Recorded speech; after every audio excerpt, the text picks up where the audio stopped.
انجیلی media کی طرف سے سب کو ایک بار پھر خوش آمدید۔ آج ہم ایک بہت ہی اہم سوال کی طرف توجہ دیں گے جو کہ مخالفین مسیح اور ناقدین مسیحیت کی طرف سے عام طور پر اٹھایا جاتا ہے، اور وہ سوال یہ ہے کہ کیا خدا صلیب پر مر گیا؟ اس سوال کا جواب دینے سے پہلے ہمیں دو باتوں پہ غور کرنا ہوگا، اور وہ یہ ہے، پہلا سوال کہ موت کیا ہے، اور دوسرا سوال کہ خدا یسوع مسیح کون تھے۔ تو پہلے سوال کے جواب کی طرف چلتے ہیں۔ وائز 12 باب 7 آیت میں لکھا ہے کہ جسم مٹی میں اور روح خدا کی طرف لوٹ جاتی ہے، جسے عرف عام میں یہ بھی کہا جاتا ہے کہ روح اپنے خالق حقیقی کی طرف لوٹ گئی۔ تو گویا جسم کو موت آتی ہے لیکن روح کو موت آتی نہیں ہے۔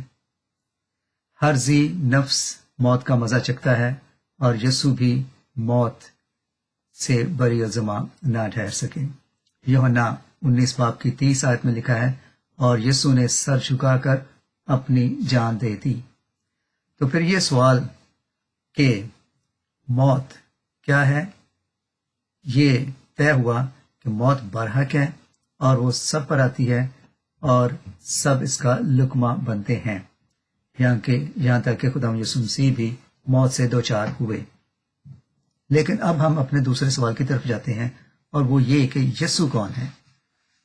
کل تاریخ زمانہ میں اگر کسی ایک ہستی یا ایک شخصیت کو لیا جائے کہ جس پر سب سے زیادہ بحث ہوئی اور ہوتی آ رہی ہے، اور نہ جانے کب تک ہوتی جائے گی، شاید جب تک یہ دنیا قائم ہے، اور وہ ہے خدا یسوع مسیح، کہ وہ کون ہے، وہ کیا ہے، وہ کہاں سے آئے، کہاں گئے، ان کا وجود کیا ہے، کیا وہ نبی تھے، کیا وہ پیغمبر تھے، کیا وہ خدا تھے، کیا وہ خدا ہیں، کیا وہ ابن خدا ہیں، وہ کیا ہیں۔ سب سے زیادہ اگر کسی شخصیت پر بحث ہمیشہ سے ہوتی جا رہی ہے اور ہوتی رہے گی تو وہ ہیں خدا یسوع مسیح۔ نصف 5ویں صدی کے ایک فرقے کی بات کرتے ہیں جو کہ نیسٹورین کرسچنز کہلاتے تھے۔ وہ مسیح کی فطرت اور الوہیت کے بارے میں جو نظریہ رکھتے تھے اسے نیسٹورینزم کہا جاتا ہے۔ ان کے خیال کے مطابق یا ان کے عقیدے کے مطابق مسیح در حقیقت ایک باڈی رکھتے تھے، لیکن وہ 2 پرسنز تھے اور 2 نیچرز کے مالک تھے۔ یہ نیسٹورین فرقہ تقریباً 5ویں صدی میں بڑا پروان چڑھا، اور یہ ان کا عقیدہ تھا کہ مسیح دراصل ایک باڈی میں تو تھے لیکن ان کی 2 ڈسٹنکٹ فطرتیں تھیں، یعنی کہ نیچرز تھیں، اور وہ تھی ایک الہی حیثیت اور ایک ان کی انسانی حیثیت۔ تو گویا کہ وہ یہ کہتے تھے یا سمجھتے تھے کہ مسیح اپنی الہی حیثیت میں ایک الگ شخصیت ہے اور اپنی جسمانی شخصیت میں ایک الگ شخصیت ہے۔ اسی صدی کے وسط میں، یعنی کہ 5ویں صدی کے وسط میں، کونسل آف افسس نے کرسٹالوجی کا ایک نیا نظریہ پیش کیا جو کہ اس نیسٹورین نظریے کو، جس کو وہ بدعتی نظریہ سمجھتے تھے، اس کے مقابلے میں اپنا ایک دوسرا نظریہ عام کیا جو کہ عام طور پہ سب مسیحی اس پہ متفق ہیں، اور وہ یہ نظریہ ہے کہ خداوند یسوع مسیح 2 پرسنز 2 نیچرز کے مالک نہیں تھے، بلکہ ایک پرسن اور 2 نیچرز کے مالک تھے۔ اس نظریے کو انہوں نے یوں کہہ کر پروان چڑھایا کہ جیزس واز 100% گاڈ اینڈ 100% مین۔ تو یہ نظریہ پولس رسول کا جو عقیدہ ہے یا جو انہوں نے اپنا نظریہ بائبل میں پیش کیا ہے کہ خدا یسوع مسیح دراصل ویزیبل امیج تھے انویزیبل خدا کی، یعنی کہ وہ خدا جو ہمیں نظر نہیں آتا، خدا یسوع مسیح اسی کا ایک پرتو تھے، اسی کا ایک روپ تھے، یعنی کہ خدا یسوع مسیح انسانی روپ میں دنیا پر ظاہر ہوئے لیکن در حقیقت وہ خدا ہی تھے، یعنی کہ خدا نے اپنے آپ کو انسانوں پر خدا یسوع مسیح کی صورت میں ظاہر کیا۔ اس کی ضرورت کیوں محسوس ہوئی یا کیوں پیش آئی؟ اس لیے کہ جب انسان خدا جیسا نہ بن سکا، جیسے کہ اس میں باغ عدن میں رکھنے کی وجہ سے خدا کو جو اور انسان کو جو قربت حاصل تھی وہ گناہ کی وجہ سے جاتی رہی، تو جب انسان خدا کے ساتھ وہ قربت کھو بیٹھا یا وہ رتبہ یا وہ مقام اپنا کھو چکا، تو خداوند یسوع مسیح یعنی کہ جو خدا تھے خداوند یسوع مسیح کے روپ میں آئے تاکہ وہ ٹوٹا ہوا رشتہ جو ہے اس کو دوبارہ بحال کیا جائے۔ تو یوں کہہ سکتے ہیں کہ انسان تو خدا نہ بن سکا لیکن خدا انسان بن گیا۔ تو چلتے ہیں اب اپنے اسی نقطے کو لے کر کہ یسوع کی مصلوبیت کیسے ہوئی، کیوں کر ہوئی، اور کیا اس میں خدا در حقیقت صلیب پر مر گیا۔ تو یہ اکثر سوال اٹھایا جاتا ہے اور آج ہم اسی پہ غور کر رہے ہیں۔ اگر یسوع خدا تھا یا خدا کا اوتار یا اسی کا انسانی روپ تھا، تو صلیب پر جان دینے کے سبب سے کیا ہم کہہ سکتے ہیں کہ خدا مر گیا اور تثلیث کا ایک رکن تینوں میں سے جاتا رہا اور قائم نہ رہ سکا؟ تو اس طرح سے گویا کہ تثلیث کا جو نظریہ ہے وہ بھی زمین بوس ہو جاتا ہے، پاش پاش ہو جاتا ہے، کہ جب تین اقانیم خدا باپ، خدا بیٹا اور خدا روح ایک ہیں، تو جب ان میں سے ایک نہ رہا تو باقی دو کیسے رہ سکتے ہیں؟ 16ویں صدی کے عظیم مسیحی اسکالر جو کہ 16ویں صدی کی پروٹیسٹنٹ ریفارمیشن میں سب سے نمایاں ناموں میں سے ایک تھے، اور وہ جان کیلون تھے۔ وہ فرماتے ہیں کہ صلیب پر یسوع کا صرف انسانی وجود مرا، ان کی الہی یا الوہیت یعنی کہ ڈیوینٹی نہیں مری تھی۔ یعنی جیسے پولس رسول کہتے ہیں 2 کرنتھیوں 5:8 میں کہ بدن سے تو جدا لیکن خدا کے ساتھ، یعنی کہ absent in body but present with God. لیکن یہاں یسوع کو آنے والی موت کا بھی جائزہ لینا بہت ضروری ہے۔ زبور 23:4 میں جس موت کی وادی کا ذکر ہے، دراصل اسی موت کی وادی میں سے خداوند یسوع مسیح کا گزر ہوا۔ تو زبور 23 میں کیا لکھا ہے کہ جیسے وہاں داؤد نبی فرماتے ہیں کہ خواہ موت کی وادی میں سے میرا گزر ہو، تو یہاں ہم خداوند یسوع مسیح کے معاملے میں بھی دیکھتے ہیں کہ ان کا موت کی وادی میں سے صرف گزر ہوا، محض گزر ہوا، کیونکہ زبور 16:10 میں یہ بھی لکھا ہوا ہے کیونکہ تو نہ میری جان کو پاتال میں رہنے دے گا اور نہ اپنے مقدس کو سڑنے دے گا۔ اب ذرا میڈیکل سائنس کی طرف توجہ دیتے ہیں کہ وہ موت کے بارے کیا کہتی ہے۔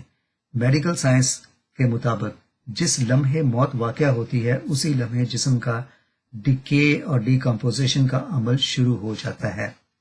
سب سے پہلے تو باڈی سیلز کی شکست و ریخت یعنی کہ بریک ڈاؤن اور ڈیکمپوزیشن شروع ہوتی ہے، اور پھر آہستہ آہستہ بدن سرد ہونا شروع ہو جاتا ہے، اور یہ عمل تقریباً پہلے 24 گھنٹوں میں جاری رہتا ہے۔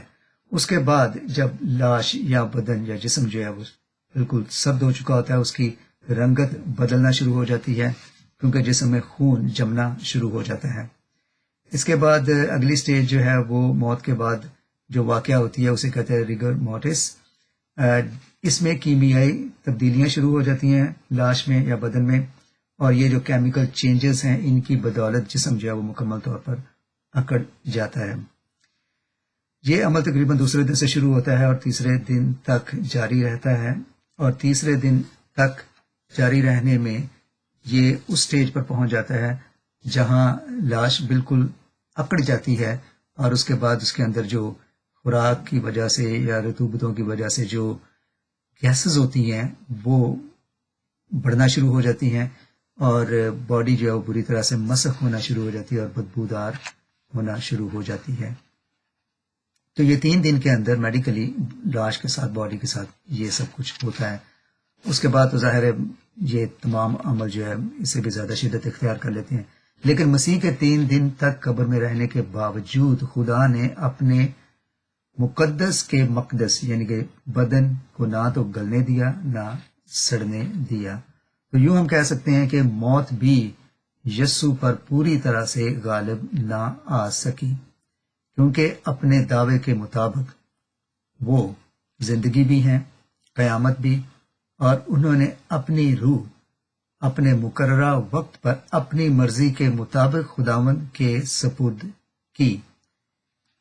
صلیب پر جان دینے سے پہلے انہوں نے کیا کہا کہ میں اپنی روح تیرے حوالے کرتا ہوں۔ ایک اور ترجمے میں ہے سونپتا ہوں، سونپتا ہوں، یعنی کہ جیسے امانت کے طور پر سونپی جاتی ہے۔ تو یوں انہوں نے اپنا وہ دعویٰ بھی پورا کر دیا کہ وہ اپنے بدن پر، اپنی جان پر، اپنی روح پر خود مکمل طور پر کنٹرول رکھتے ہیں، اور وہ اس کے مکمل طور پر مالک ہیں۔ جیسے انہوں نے یہودی رہنماؤں سے کہا تھا کہ میں اپنی بدن کو، اس ہیکل کو گراؤ اور میں 3 دن کے بعد دوبارہ اسے کھڑا کر دوں گا، یعنی کہ انہیں اپنی روح پر، اپنی جان پر، اپنے الہی حیثیت پر، اپنی جسمانی حیثیت پر مکمل طور پر اپنا کنٹرول تھا۔ لیکن اگر وہ ایسا نہ کر پاتے تو آج مسیحیت نام کی کوئی چیز باقی نہ رہتی۔ جیسے کہ پولس رسول نے کہا ہے پہلا کرنتھیوں 15 باب کی 14 آیت میں، اگر مسیح نہ جی اٹھتا تو ہماری منادی بے فائدہ اور ہمارا ایمان بھی بے فائدہ اور جھوٹا ثابت ہوتا۔ تو حاصل کلام یہ ٹھہرا، صلیب پر خدا نہیں بلکہ ابن خدا، کلام خدا، روح اللہ یا خدا کا روح جو کہ جسمانی روپ اختیار کر چکا تھا، وہ جسمانی روپ مرا، نہ کہ ان کا خدائی روپ یا ان کی خدائی یا الہی حیثیت، یعنی کہ ہیومن فارم جو انہوں نے اختیار کی تھی اس کی ڈیتھ ہوئی، فلیش کی ڈیتھ ہوئی، نہ کہ ان کی ڈیوینٹی کی یا ان کے ڈیوائن ہونے کی حیثیت کی یا ان کے خدا ہونے کی حیثیت کی۔ کیونکہ ہم جانتے ہیں کہ خداوند یسوع مسیح نے اپنے دعوے کے مطابق جب وہ 3 دن کے بعد جی اٹھے تو وہ دوبارہ خدا کے پاس گئے، اور یوحنا 17 باب میں لکھا ہوا ہے کہ جیسے انہوں نے کہا کہ جیسے میں اے باپ تیرے ساتھ ازل سے جلالی تھا، مجھے اسی جلال میں دوبارہ شامل کر لے۔ یوں یسوع کامل طور پر انسان بننے کا دعویٰ پورا کرتے ہیں، ان پہ انسانی موت آتی ہے، لیکن وہ اپنے خدا ہونے کا دعویٰ بھی پورا کرتے ہیں۔ وہ موت کو شکست دیتے ہیں اور قیامت کی نشانی بنتے ہیں، اور موت کو شکست دے کر وہ ایک بار پھر زندہ ہو کر اپنا خدائی دعویٰ بھی پورا کرتے ہیں۔ تو یوں خداوند یسوع مسیح ثابت کرتے ہیں کہ وہ انوکھی اور عجیب و غریب، اور جسے کہہ سکتے ہیں انگلش میں کہ ونڈرفل حیثیت رکھتے تھے، ہستی تھے، کہ جو اپنی پیدائش سے پہلے بھی موجود تھے اور اپنی موت کے بعد بھی زندہ ہیں۔ صلیب پر مرنے والا خدا نہیں بلکہ وہ خدا کا انسانی بدن یا روپ تھا، اوتار تھا، جو انہوں نے زمین پر، دنیا میں انسانی اوتار اپنایا۔ وہ فلیش، وہ بدن، وہ جسم تھا، نہ کہ ان کی ڈیوینٹی یا ان کے الہی ہونے کی جو حیثیت وہ رکھتے تھے۔ صلیب پر خدا نہیں بلکہ وہ انسانی بدن مرا جو خدا نے اس دنیا میں اپنے لیے اپنایا تھا۔ God bless you all. Thank you for watching Injili Media. Peace, joy and blessings. Goodbye.